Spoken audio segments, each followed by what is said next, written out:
Many of us are familiar with the phrase eyes in the sky. Well, Program Manager Air Command and Control Sensor Netting, also known as PM AC2SN, is critical to the Marine Air Ground Task Force mission success.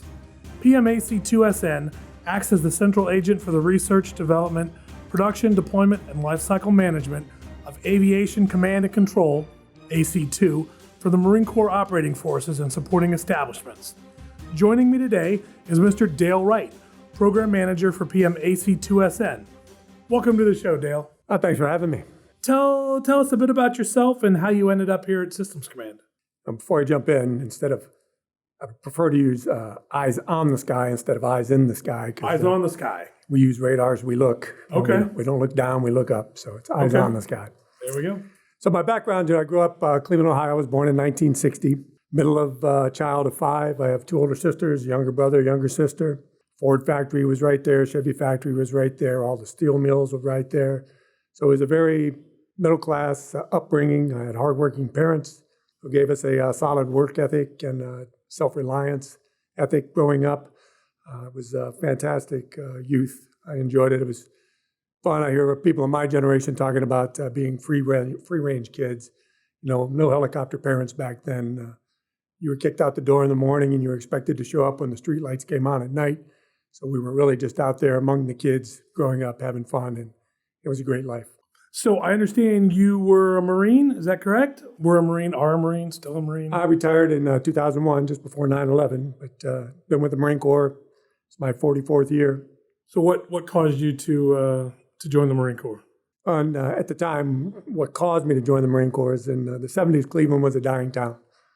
The steel mills were closing, the auto factories were closing. They groomed us all to become union members and become part of that cycle. That's what the name of my middle school was Ford Junior High School. It was built by the Ford Company. So as it started to die out, I had a high school teacher, Mr. Taranowski, talk to a couple of us young men, and he says, you might want to talk to a recruiter. He was a former Marine. So go talk to a recruiter and see what your options are. It won't hurt you to leave for a tour and then come back home. We'll still be here. So I talked to the recruiter, and sure enough, just before my 19th birthday in June of 79, I enlisted. And then I shipped out in October of 79 to San Diego. So what did you love most about being a Marine? The culture, the fitness, the discipline, the camaraderie, the esprit de corps, the military life. It just fit me. That's why I committed my life to it. But it was fun, fun career, fun time, and I still love being around the Marine Corps. But the big part was the travel. If you never leave your grid square, like my hometown in Cleveland, if you never leave there, that's all you know about the world. But once you get out, my first tour, I was Okinawa, I was the Philippines, I was traveling the world. San Diego to me was a different culture completely. So just getting out of your hometown and actually seeing the world and talking to people was fantastic, and I enjoyed it. So what did you do actually in the Marine Corps? As a young guy coming up in Cleveland, they actually had a vocational school opportunity out of our high school, and they had a curriculum for industrial electronics. So I jumped into that curriculum, and for 2 years I learned this is 70s level electronics. It's real component level, transistor, resistor, capacitor, diode, real basic electronics back in the early days. Back when you could still take your TV to the repairman. Nowadays. Exactly. Yeah. So I went through it for 2 years and really had no idea what I was going to do with it. I assumed the unions were grooming us to start being maintenance men for their advanced manufacturing equipment they were bringing in. But of course, with the factories dying, there was really no end for me to go in that direction.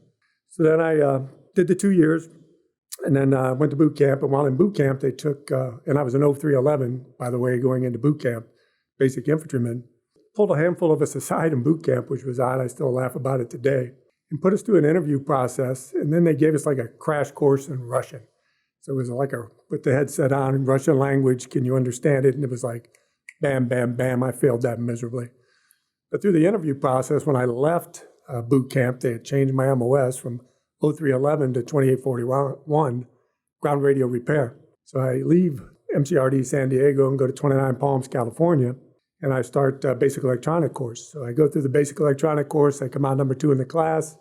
So I'm waiting for the ground radio repair course to pick up for radio. I get called up to the head shed, and there was a Master Sergeant Fisher. And it was a friend of mine, Spencer Brody, who was up there with me, who did well in the course as well. He asked us if we wanted to be radar. I said, sure, why not? So that next Monday, I was in the radar fundamentals course.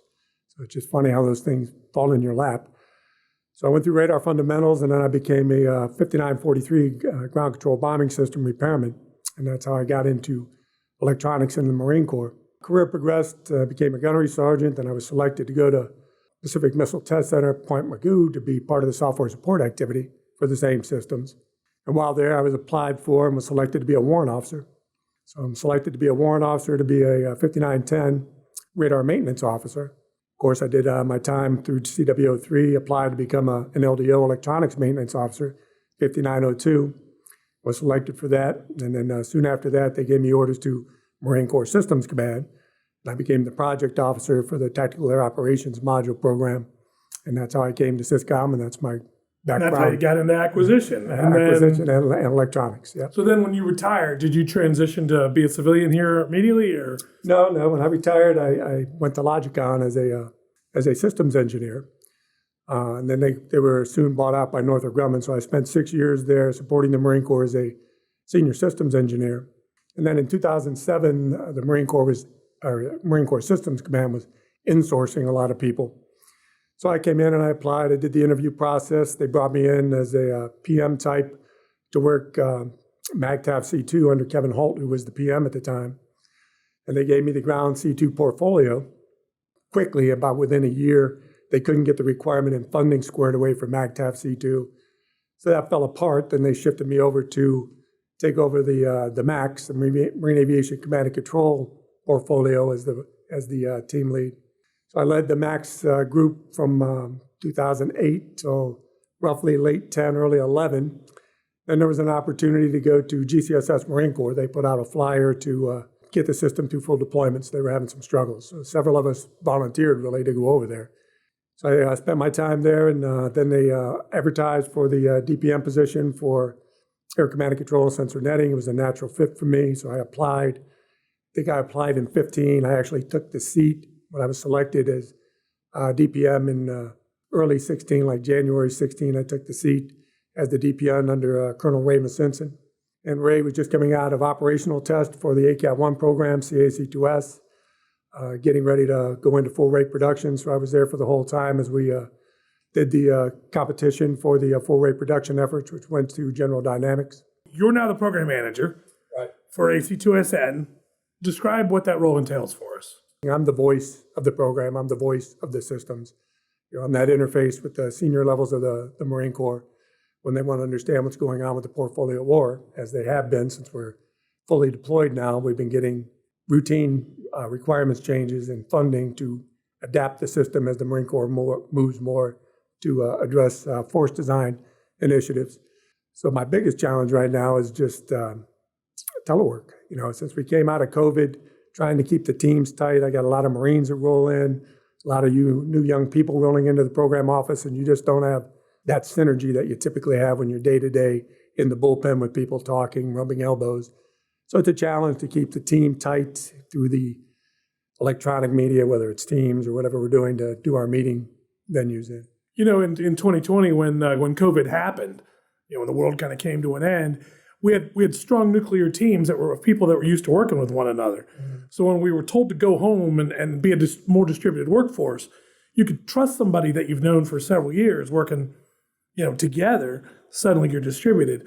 But over time, as you said, when new people coming onto the team, it's much more difficult to incorporate new people coming into the team. So I understand exactly what you're saying. And we're on our second cycle of Marines rolling out, so it even starts fraying more as you lose that synergy. Right. So that's a big concern of mine, and I work every day to kind of keep that tight, try to bring it back together. So AC2SN, we've talked about what the acronym is. What is it? What does it do? Well, it's not a thing that does. It's a portfolio of systems. We support the Aviation Combat Element Commander in his mission to support the sixth function of Marine aviation. So we provide tactical air command, air support, air defense, air traffic control systems for him to execute his mission. So the systems are wrapped around. You have the CAC2S system, which is the ACAT-1 system, Common Aviation Command and Control system. And the reason it's common is because it replaced the full portfolio of legacy systems that were fed throughout the Marine Air Control Group. So it's common to the Marine Air Control Group, not the Marine Corps. So that's why it has the common label. And have to have that discussion quite a bit with people. So that's the Theater Battle Management Core System. These things get kind of geeky. This is the Air Battle Staff's tool that they use to develop the Air Tasking Order, the Airspace Control Order. If you're not from the community, it's kind of hard to understand what those things are, but CAC2S ingests that, parses that data, and that's when you go into a attack or you go into an operations center and you see the bugs on the wall, you see the screen with all the pretty lines and all the track data, everything going on. That's that system developing that picture. Then you have the composite tracking network. That's the sensor netting piece of CAC2 or AC2SN. And it's tied to the Navy's cooperative engagement capability. So it's our ground-based, forward-based link to link us back to the CEC network for the ARG. And it really brings the Gator picture, which is a world-class sensor, provides that information back into the cooperative engagement picture and feeds CAC2S so that's that eye forward or that landward sector view that the Navy gets from the Marine Corps. Well, so CAC2S you mentioned, as I understand it, that one did roll out nearly 2 years early. Now, having done acquisition for a while, early rarely happens in acquisition. So tell us a bit about that. How did you get it out early, and where does that stand today? Well, it was really Colonel Gordon. So we get into production. Colonel Simpson awarded the production contract to General Dynamics, which we had a fantastic relationship with them, and we were building the systems in 3 lots over years based on the funding that we had. As soon as Colonel Gordon came in, who's an Air Command and Control Marine by background, he got with the requirements group and said the legacy links that we have, Link 11 specifically for Tattle A, Tattle B, is no longer of use. So he convinced them to relieve us of the requirement for the legacy link, which came with a price of hardware that we had to put in for each platform at about $500,000 per system that he saved us or avoided for the CAC2S production. He was able to roll that back in with GD. They were able to ramp up to take the additional funding, and it was actually 15 months early that we delivered, and it was all on Colonel Gordon's initiative. So MAGTAF, Marine Air Ground Task Force, we say it all the time at this command, and earlier you said, well, if you're not a member of the community. So I was an Army grunt, working at this command for 20 years, it's all ground, but you're doing aviation. Right. So you're the A in MAGTAF, and we're used to being the G in MAGTAF. Tell us a little bit about that. So the ground guys have a different set of requirements for their systems. They work C2PC, command and control, personal computer, joint tactical COP workstations. So they build the COP for the ground side, so they work the ground mission threads for the warfighter out there. So mine's specifically aviation-centric. So as we talked about earlier, I provide that capability to the ace commander to see the battle space and be able. But CAC2S is multi-domain. I can see the ground picture. You do picture. talk to ground as well. Yeah, I can pull that picture in. I can see it. I lay it on top of what I see. But the ace commander is not commanding or controlling those ground forces. I think you talked a little bit earlier about the modernization. We talk about Force Design 2030 and all of that. What role does your team have in Force Design 2030? The Commandant called us out specifically. Once CAC2S small form factor, we were given a requirement in July 21 to take CAC2S and repackage it. It's currently on Humvees and shelters. They wanted it on a smaller platform, an M-Razor, so we're doing ULTV. We're transit casing a lot of the components. We're doing a COM truck variant, a C2 truck variant, and because it's all transit case, the other requirement we have is for it to be able to be dismounted off of the vehicles and be taken into a facility, or just Lego them together as needed for the mission. So we're putting the small form factor out. It'll go to field user evaluation next year with the EDMs that we're putting out there, the engineering development models. Composite tracking network is another piece. They want us to build more of a composite tracking network system, so we're ramping up production to build an additional number of those. The system itself, I'm tied into McWill. I just signed an MOA with McWill. As they start their experimentation for Joint All-Domain or MAGTAF C2, they wanted our software. I signed an MOA with them, gave them the software, and now they're busy turning wrenches to deliver for the Commandant's MVP by 1 September. So I'm also tied into Project Overmatch, Project Convergence. So everything they're doing, I'm tied into, I listen to. We're probably providing capability for convergence that I really can't get into here, but I'm tied in everywhere, and we're doing whatever the Commandant needs us to do for force design. So as I look out across the enterprise, I think in terms of the other services and the other syscoms. What's your relationship with them, the other services, the other syscoms? I would imagine you've got somebody at NavAir on speed dial. I'm more involved with the NAVC guys, the integrated warfare systems, IWS-80, IWS-6. IWS-80 is taking the CAC2S software and they're currently embedding it on amphibious ships. So they have a long, many-year process. So they're really adapting the CAC2S capability for the amphibs. And then we're IWS-6, that's where our CEC hook is for cooperative engagement tied to our CTN system. So we're knee-deep with CEC. So between NAVC, a little bit of NavAir, that's where my hooks are. I really don't deal with the other syscoms. So it's funny, you mentioned CEC, and I think CEC has been mentioned several times on the podcast in the past. And so again, I mean, we're the Marine Corps department, part of the Department of the Navy, and so everything we do is talking back and forth with the Navy. So that just highlights that. Well, it's a big part of the sense and makes sense that we do. We have quite a heavy lift capability. Everybody seems to really like it. The generals go into these operation centers and they see the CAC2S display, and the next thing I know, I'm getting calls from everybody that want to plug it in. It's just not that simple. What about our industry partners? Industry partners, friends, what, if anything, would you like them to be focused on to help you out with your program in the future? I thought about it. The biggest need I have right now is I'm moving off of Humvees because it's a big readiness driver for me. And I have a requirement to move to JLTV, but I don't have a shelter, a C2 shelter that's readily available for me to put on the back of a JLTV to move my electronics over, my radios over. So I'm struggling now because I could take the shelters that I have now and move them over, but then I'm hitting C-130 lift requirement issues. So I'm really struggling to find a better solution. I'd hate to transit case my electronics for JLTV integration, but if any of the industry partners out there have a canned solution or thinking about a C2 shelter that provides, environmental control, EMI protection, rack-mounted electronics, I'm all ears. So bring it to me. But the other part of that, as we move to McWill and what they're doing, because I have a full plate. I've been given a lot of money and a lot of requirements that I have to deliver by 27, 28. So my plate's full right now, so I keep pushing people back, but I steer people to McWill. Because what McWill is doing right now with MACTAV C2, All Domain C2, they're plugging a lot of capability in, whether it's artificial intelligence, machine learning, different types of, they're strapping a lot of things together to cover some gaps and to really deliver a capability and form requirements. So if you're industry guy and you're not aware of what they're doing, you might want to tap on the door for the warfighting lab.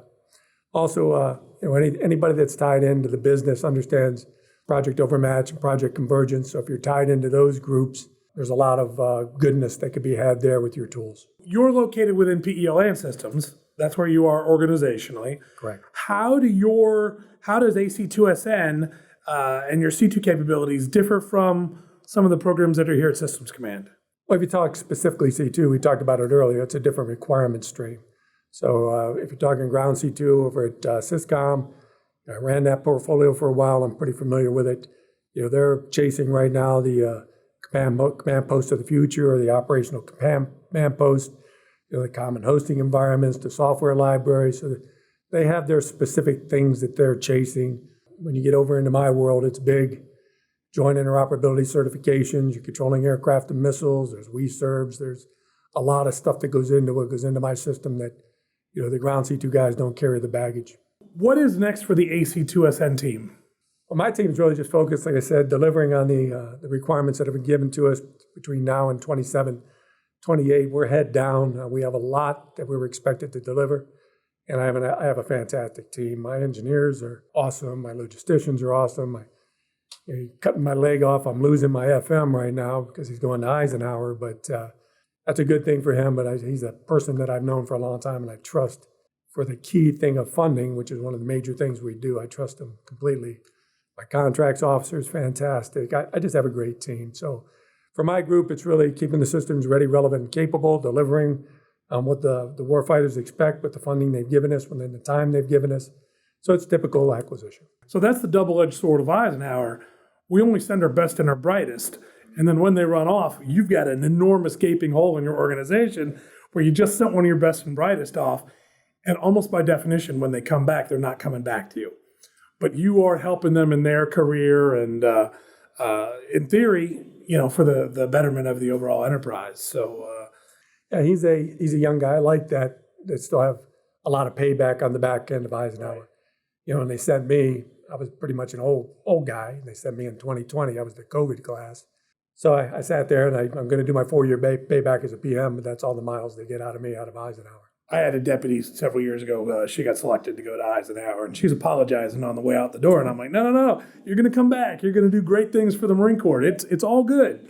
So good on you for helping him get off to do that. Well, so what is next for Dayle Wright? You said 4 years as the PM, and then what? I'm 2 years into my 4-year tenure. So my current plan's retired in 2. That puts me at 65, about 46 years with the Marine Corps. Unless the Marine Corps really wants me to hang around and keep an old fogey around, I plan to retire. My wife would like me to retire. My grandkids would like me to retire. But if the Marine Corps is still interested in keeping me around, I'm open to a discussion. But right now, I'm 2 years out from retirement. Assuming that retirement is where you head, thank you for all your years of service. Very appreciated. So what advice do you have for any young Marines or civilians who might be interested in getting involved in acquisition? We get young Marines, staff sergeants, sometimes sergeants, that aren't going to have an acquisition path. They're just coming here as SMEs. And I always bring them in. I talk to them. I say, listen, for the first year, you're going to be a deer in the headlights. The acquisition terms that we use, the things we talk about are completely strange to you. I know you're an expert in your community. So just hang in there. You'll pick it up over time. And it goes back to our telework and our teaming environment. These young people don't get that day-to-day rubbing elbows, really learning the acquisition process. So for the young Marines, come here to learn, take that back to the fleet, because when the fleet has their dream that says, why can't Syscom deliver faster or PEO deliver faster, you can give them that wake-up call and say, this is what it takes to make the sausage. It's what it takes. Now, if you get to the more senior Marines, that captain major that comes here as the SME, they do their tour, and then they roll back out. They get their OPSO, EXO ticket punched. They go to top-level school, and then they hopefully rotate back here and apply for 8061. I try to convince as many as I can, especially in my community, because I don't have a lot of Air C2 guys in the pipe to eventually take my job. So come back, and it's a great career. It's most rewarding. I tell my friends all the time, I've done more for my community since I've retired than I did in uniform. I've delivered more capability. I've given them more as an acquisition professional, and that's the best thing we do is hand systems to Marines. I think that's a powerful message, what you said there. The two halves. One is for the young Marines to give them some optics on what's done here, but because they're going to have a recent relevant experience with wherever they are. And that advice is regardless of which portfolio they go to. What is their MOS? They're coming here because they're the expert. And then I love the advice for the more senior Marines and your personal statement about you've had more impact here since you retired because you've been able to, I talk to other people when we talk about them in the fleet going, well, who are the idiots that thought this up? Well, you've come here and you've joined us and become one of the idiots that develops these things and hopefully make a better next generation of equipment to go back out to the fleet. Exactly. So that is excellent. So Dayle, for your career and all that, I mean, again, I thank you as a citizen and as an employee here at Systems Command. Thank you. Well, so around here we do have this thing we call the lightning round. I thought these were the better group of questions, by the way. You like the lightning round questions? All right, well, good. Let's find out what your answers are, Dayle. When you were a child, what did you want to be when you grew up? I had really no big visions of being a police officer, a fireman, or a lawyer, or an engineer. I was going to be a blue-collar worker, do my life, do my time like everybody else in the community. So I really had no other vision other than to be a good man, be a good person, raise my family, and be a good citizen. That was about it. I didn't even ask earlier. Are you still a Browns fan growing up? I have to. You can't be from Cleveland and not be a Browns fan. The people that disown them, I disown them. Even the year where they went completely defeated, we wore a brown bag over our head, but yeah, we got through it. Well, good on you. Good. Stick with your team. All right. If you could have dinner with any historical figure, who would it be? This was a fun one. So I thought about it. You go back, you say, Abraham, Moses, Jesus, King David, great prophets. You get back into history, then you come a little more earlier, you say maybe Dr. King. Then you go back early in America, Washington, Jefferson. But I settled on Benjamin Franklin. The guy was a genius. He just seemed like a fun guy. Every time you read about him, he was out partying somewhere. So he would be a good dinner partner and, just be a fun guy to just sit around and talk to. So I picked Ben Franklin. Benjamin Franklin, good deal.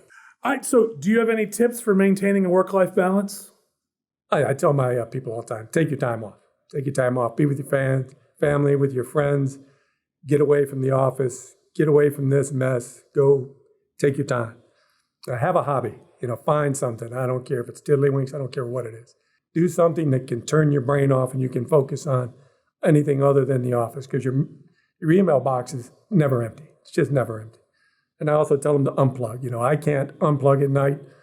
I'm tied to the PEO. He's tied to Commandant. So if he calls me, I got to be on tether. But the rest of my team, I tell them unplug. I don't want that 11 p.m. Email. I love you for working hard. Unless we have something that's burning that we have to get done, take your time off, unplug, and stay home. What's a TV show, book, movie, or podcast that you'd recommend? TV, I'm not a big TV guy, but I'm a Jeopardy fan. Of course, I'm a Star Trek fan. I'm a Kung Fu fan, if you guys know David Carradine. I don't know if you guys go back that far. Absolutely. But Kwai-Chang Caine was his character. That's right. So History, Discovery, Science Channel is probably the only TV I really watch. I don't get into the binging thing. I don't do it. Books, I'm a little bit of a history guy. I'm a comparative religion guy. So Karen Armstrong, The History of God, the development of how we moved from polytheism to monotheism and the three great religions. She just fascinates me. She was a Catholic nun that became a scholar, and she's done fantastic things. But it's hard to pick a book. Stephen King, I've read everything he's written. The Dark Tower series is my favorite from Stephen King. Piers Anthony, the Blue Adept series, if you like fantasy, that's a good group. And then Guns, Germs, and Steel is another solid for people that want to go. It's a phenomenal book. Guns, Germs, and Steel can be a very dry read at times, but it is a phenomenal book. If you want to know why we're here now and why much of the world is organized the way it is. Exactly. It's a great book. That's a good one. Yeah, I love that kind of read. Because you hit me up on movies, so I got to talk movies. Because there's too many. I'm 63 years old. I've seen a lot of movies. So I hit Braveheart, Saving Private Ryan. We Were Soldiers Once, Platoon, the kind of military stuff. All Star Trek, all Star Wars. You got to have those. And of course, I'm a Turner freak, so I watch all the old movies. Turner classic movies, right? Yeah, I watch them all. So I love the oldies. The black and whites are just great movies. So that's what I'd give you for that. And the podcast, I don't do podcasts. So. All right. Well, except today. Today you're on a podcast. So, well, Dayle, thank you very much for coming in and spending some time with me. And I just really have enjoyed my time with you today. So thanks. Well, thanks for having me. Well, this concludes another episode of Equipping the Corps. I hope you've enjoyed our conversation today. If so, please take a couple minutes to leave us a review, subscribe, and tell your friends about us. Until next time, stay safe. This is Tripp Elliott signing off.